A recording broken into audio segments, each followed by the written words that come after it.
ดิสนีย์ยุติความสัมพันธ์กับพิวดีพายเพราะวิดีโอต้านยิว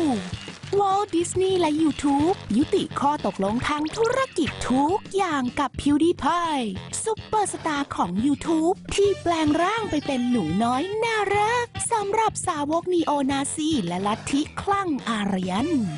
เรื่องก็มีอยู่ว่าพิวดีพายหรือเฟลิกซ์เจลเบิร์ตได้ทำวิดีโอเสียดสีที่นำเสนอสองหนุ่มเปลือยอกชาวอินเดียที่เขาจ้างมาแค่คนละ175 บาทจาก fever.com เพื่อให้เต้นพร้อมชูป้ายใจความประมาณว่าขอให้พวกยิวทั้งหมดไปตายซะดิสนีย์เจ้าของ Maker Studios ซึ่งเป็นเน็ตเวิร์กช่อง YouTube ชื่อดังหลายช่องและก็เป็นเจ้าของชีวิตของเฟลิกซ์ได้รับการติดต่อจาก Wall Street Journal เรื่องวิดีโอต้านยิวฉบับเนี้ยและก็อีกหลายฉบับที่เฟลิกซ์เคยทำที่ทำให้ทุกฝ่ายตัดสินใจยุติความสัมพันธ์กับเขา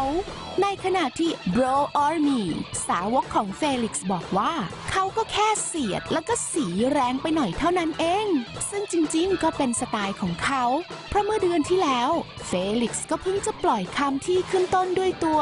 N ออกมาเป็นขบวนและปีที่แล้วเขาก็ยังแกล้งทำท่าจะลบช่อง YouTube และประกาศว่าจะไปเป็นสาวก ISIS แค่เหยียดยิ้วมันจิ๊บแต่แฟนๆกว่า50 ล้านรายของพิวดีพายก็คงจะรู้กันดีอยู่แล้วว่าไม่ว่าใครจะบอกให้ปิดช่องอย่างไร